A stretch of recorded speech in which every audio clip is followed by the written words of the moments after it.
Hello guys, welcome to share ఐడియాస్కి.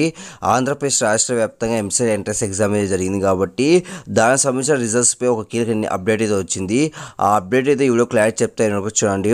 Friends, మీరుగా మంచిగా first time వస్తే సబ్స్క్రైబ్ పక్కన బిల్హోన్ చేసుకోండి. ప్రతి ఒక్క లైక్స్ కానీ షేర్ చేయండి.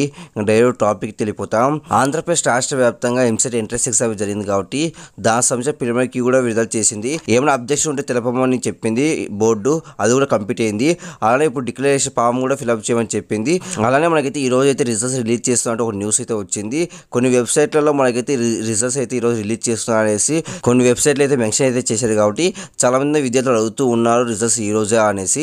బట్ మనకైతే ఈ రోజు అయితే రిజల్ట్స్ అయితే రావు, ఇంకా చాలా టైం అయితే పడుతుంది. ఎందుకంటే మార్క్స్ కొన్ని ఎక్కించాలి కాబట్టి వేరే స్టేట్ వాళ్ళు కూడా మనకైతే ఆంధ్రప్రదేశ్ సంబంధించిన ఎంట్రన్స్ ఎగ్జామ్ అయితే రాస్తారు కాబట్టి దానికి సంబంధించిన కొంచెం ప్రాసెస్ అయితే ఉంటుంది. ఇవన్నీ బేస్ చేసుకుని ఇప్పుడే కొంచెం టైం అయితే పడుతుంది. జూన్ 10 లోపు మనకైతే రిజల్ట్ అయితే రిలీజ్ చేస్తారు. అలానే మనకు వచ్చేసి ఏం చేశారంటే కొన్ని వెబ్సైట్లలో మనకైతే రిజల్ట్ అయితే వచ్చేసాయి, అది అయితే రిలీజ్ చేస్తా అని చెప్పారు. అవన్నీ ఫేక్, అలా ఏం జరగదు. ఏమైనా రిజల్ట్ అయితే సంబంధించి అయితే నేను అప్డేట్ అయితే ఇస్తాను. ఇంకా అప్డేట్స్ ఖచ్చితంగా పోస్ట్ చేస్తాను. అలాగే కొన్ని షిఫ్ట్ల వారికి కూడా మార్క్స్ అయితే యాడ్ చేస్తారు. అవి ఇంకా క్లారిటీ అయితే రాలేదు. నేను క్లారిటీ వస్తే పోస్ట్ అయితే చేస్తాను. ప్రతి ఒక్కరు లైక్స్ షేర్ చేయండి. ప్రతి ఒక్కరు సబ్స్క్రైబ్ పక్కన చేసుకోండి. Thank you for watching. Thank you.